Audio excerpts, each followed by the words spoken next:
Hey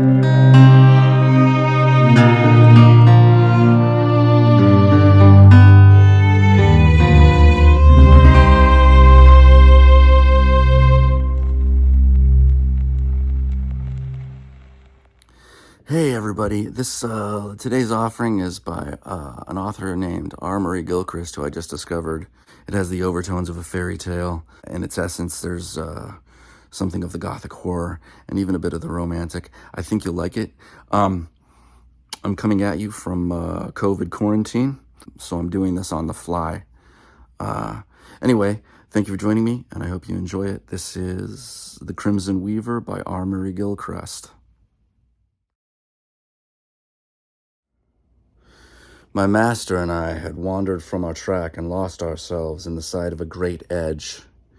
It was a 2 days' journey from the valley of the willow brakes, and we had roamed aimlessly, eating at hollow, echoing inns where gray-haired hostesses ministered, and sleeping side by side through the dewless midsummer nights on beds of fresh-gathered heather.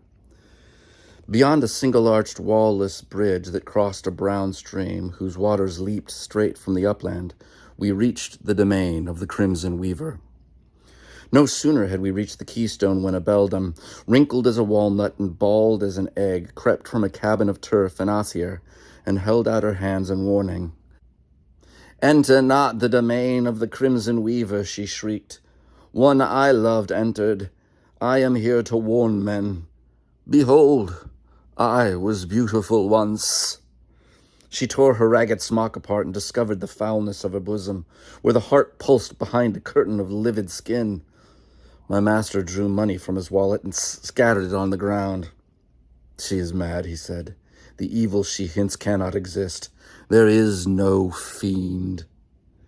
So we passed on, but the bridge keeper took no heed of the coins. For a while we heard her bellowed sighs issuing from the openings of her den. Strangely enough, the tenor of our talk changed from the moment that we left the bridge. He had been telling me of the Platonists, but when our feet pressed the sun-dried grass, I was impelled to question him of love. It was the first time I had thought of the matter. "How does passion first touch a man's life?" I asked, laying my hand on his arm. His ruddy color faded. He smiled wryly. "You divine what passes in my brain," he replied. I also had begun to meditate, but I may not tell you, on my boyhood. I was scarce older than you at the time. I loved the true paragon. 'Twere sacrilege to speak of the birth of passion. Let it suffice that ere I tasted of wedlock the woman died, and her death sealed forever the door of that chamber of my heart. Yet if one might see therein, there is an altar crowned with ever-burning tapers and with wreaths of unwithering asphodels. By this time we had reached the skirt of a yew forest, traversed in every direction by narrow paths.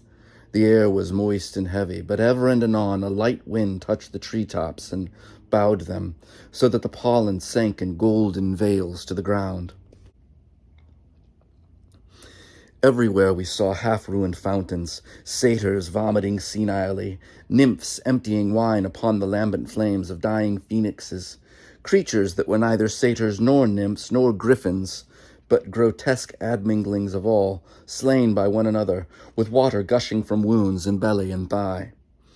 At length the path we had chosen terminated beside an oval mere that was surrounded by a colonnade of moss-grown arches. Huge pike quivered on the muddy bed. Crayfish moved sluggishly amongst the weeds.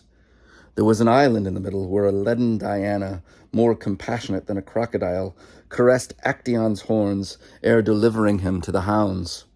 The huntress's head and shoulders were white with the excrement of a crowd of culvers that moved as if entangled in a snare. Northwards an avenue rose for the space of a mile, to fall abruptly before an azure sky. For many years the yew mast on the pathway had been undisturbed by human foot. It was covered with a crust of greenish lichen. My master pressed my fingers. "There is some evil in the air of this place," he said. "I am strong, but you may not endure. We will return." 'Tis an enchanted country, I made answer feverishly. At the end of yonder avenue stands the palace of the sleeping maiden who awaits the kiss. Nay, since we have pierced the country thus far, let us not draw back. You are strong, master. No evil can touch us. So we fared to the place where the avenue sank, and then our eyes fell on the wondrous sight of a palace, lying in a concave pleasance, all treeless but so bestarred with fainting flowers that neither blade of grass nor grain of earth was visible. Then came a rustling of wings above our heads, and looking skywards I saw flying towards the house a flock of culvers like unto those that had drawn themselves over Diana's head. The hindmost bird dropped its neck, and behold, it gazed upon us with the face of a mannequin. They are charmed birds, made thus by the whim of the princess, I said. As the birds passed through the portals of the columbary that crowned a western tower, their white wings beat against a silver bell that glistened there, and the whole valley was filled with music. My master trembled and crossed himself. In the name of our mother, he exclaimed, let us return. I dare not trust your life here. But a great door in front of the palace swung open, and a woman with a swaying walk came out to the terrace. She wore a robe of crimson, worn into tatters at skirt hem and shoulders. She had been forewarned of our presence, for her face turned instantly in our direction. She'd smiled subtly, and her smile died away into a most tempting sadness. She caught up such remnants of her skirt as trailed behind, and strutted about with the gait of a peacock. As the sun touched the glossy fabric, I saw eyes inwrought in deeper hue. My master still trembled, but he did not move, for the gaze of the woman was fixed upon him. His brows twisted, and his white hair rose and stood erect as if he viewed some unspeakable horror. Stooping, with sidelong motions of the head, she approached, bringing with her the smell of such an incense as when amidst eastern herbs burns the corse. She was perfect of feature as the Diana, but her skin was deathly white, and her lips fretted with pain. She took no heed of me, but knelt at my master's feet, a Magdalene before an impregnable priest. Prince and lord, tower of chastity, hear, she murmured. For lack of love I perish. See my robe in tatters. He strove to avert his face, but his eyes still dwelt upon her. She half rose and shook nut-bound tresses over his knees. Youth came back in a flood to my master. His shriveled skin filled out. The dying sunlight turned to gold the whiteness of his hair. He would have raised her had I not caught his hands. The anguish of foreboding made me cry. One forces roughly the door of your heart's chamber. The wreaths wither, the tapers bend and fall. He grew old again.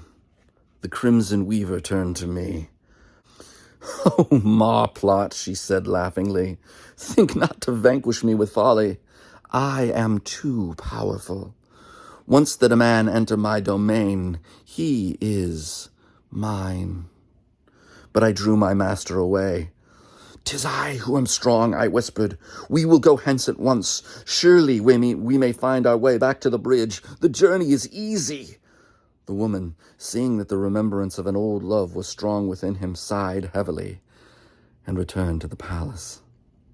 As she reached the doorway, the valves opened, and I saw in a distant chamber beyond the hall an ivory loom with a golden stool. My master and I walked again on the track we had made in the yew-mast, but twilight was falling, and ere we could reach the pool of Diana, all was in utter darkness. So at the foot of a tree, where no anthill rose, we lay down and slept. Dreams came to me, gorgeous visions from the romances of Eld. Everywhere I sought vainly for a beloved. There was the castle of the ebony dwarf, where a young queen reposed in the innermost casket of the 7th crystal cabinet. There was the chamber of gloom, where Lenore danced and where I groped for ages around columns of living flesh. There was the white minaret, where 21 princesses poised themselves on balls of burnished stone. There was Melisandre's arbor, where the sacred toads crawled over the enchanted cloak. Unrest fretted me. I woke in spiritual pain. Dawn was breaking, a bright yellow dawn, and the glades were full of vapors. I turned to the place where my master had lain. He was not there. I felt with my hands over his bed. It was key cold. Terror of my loneliness overcame me, and I sat with covered face. On the ground near my feet lay a broken ribbon, whereon was strung a heart of chrysolite. I enclosed the knot of ash-colored hair, hair of the girl my master had loved. The mists gathered together and passed sunwards in one long, many-cornered veil. When the last shred had been drawn into the great light, I gazed along the avenue and saw the topmost bartizan of the Crimson Weaver's palace. It was midday ere I dared start on my search. The culvers beat about my head. I walked in pain as though giant spiders had woven about my body. On the terrace, strange beasts, dogs and pigs with human limbs, tore ravenously at something that lay beside the balustrade. At sight of me they paused and lifted their snouts and bayed. A while afterwards the culvers rang the silver bell, and the monsters dispersed hurriedly amongst the drooping blossoms of the pleasance. And where they had swarmed I saw naught but a steaming sanguine pool. I approached the house, and the door fell open, admitting me to a chamber adorned with embellishments beyond the witchery of art. There I lifted my voice and cried eagerly, "My master! My master! Where is my master?" The alcove sent out a babble of echoes, blended together like a harpchord on a dulcimer. "My master! My master! Where is my master? For the love of Christ, where is my master?" The echo replied only, "Where is my master?" Above swung a globe of topaz, where 100 suns gamboled. From its center a convoluted horn, held by a crimson cord, sank lower and lower. I stayed before my lips, and I blew therein, and heard the sweet voices of youths chant with one accord. "Fall open, O doors, fall open and show the way to the princess." Ere the last of the echoes had died, a vista opened, and at the end of an alabaster gallery I saw the Crimson Weaver at her loom. She had doffed her tattered robe for one new and lustrous and as freshly drawn blood, and marvelous as her beauty had seemed before, its wonder was now increased 100-fold. She came towards me with the same stately walk, but there was now a lightness in her demeanor that suggested the growth of wings. Within arm's length she curtsied, and curtsying showed me the firmness of her shoulders, the fullness of her breast.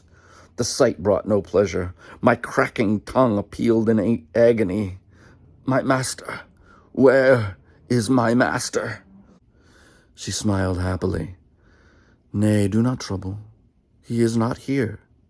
His soul talks with the culvers in the cote. He has forgotten you. In the night we supped, and I gave him of Nepenthe." "Where is my master? Yesterday he told me of the shrine in his heart, of ever-fresh flowers, of a love dead yet living." Her eyebrows curved mirthfully. "'Tis foolish boys' talk," she said. "If you sought till the end of time, you would never find him, unless I chose. Yet, if you buy of me, myself to name the price." I looked around hopelessly at the unimaginable riches of her home. "All that I have is this manor of the willow brakes, a moorish park, and an ancient house where the thatch gapes and the casements swing loose. My possessions are pitiable," I said, "but they are all yours. I give all to save him." "Fool, fool," she cried. "I have no need of gear. If I but raise my hand, all the riches of the world fall to me. 'Tis not what I wish for." Into her eyes came such a glitter as the moon makes on the moist skin of a sleeping snake. The firmness of her lips relaxed. They grew childlike in their softness. The atmosphere became almost tangible. I could scarce breathe. "What is it?" "All that I can do, if it be no sin." "Come with me to my loom," she said, "and if you do the thing I desire, you shall see him. There is no evil in it. In past times kings have sighed for the same." So I followed slowly to the loom, before which she had seated herself, and watched her deftly passing crimson thread over crimson thread. She was silent for a space, and in that space her beauty fascinated me, so that I was no longer master of myself. What you wish for, I will give, even if it be life. The loom ceased. A kiss of the mouth, and you shall see him who passed in the night. She clasped her arms about my neck and pressed my lips. For one moment heaven and earth ceased to be, but there was one paradise where we were sole governors. Then she moved back and drew aside the web and showed me the head of my master, and the bleeding heart whence a crimson cord unraveled into many threads. I wear men's lives, the woman said. Life is necessary to me, or even I, who have existed from the beginning, must die. But yesterday I feared the end, and he came. His soul is not dead. 'Tis truth that it plays with my culvers. I fell back. Another kiss, she said. Unless I wish, there is no escape for you. Yet you may return to your home, though my power over you shall never wane. Once more, lip to lip. I crouched against the wall like a terrified dog. She grew angry. Her eyes darted fire. A kiss, she cried, for the penalty. My poor master's head, ugly and cadaverous, glared from the loom. I could not move. The crimson weaver lifted her skirt, uncovering feet shapen as those of a vulture. I fell prostrate. With her claws she fumbled about the flesh of my breast. Moving away, she bade me pass from her sight. So, half dead, I lie here at the manor of the willow brakes, watching hour by hour the bloody clue ever unwinding from my heart and passing over the western hills to the palace of the siren.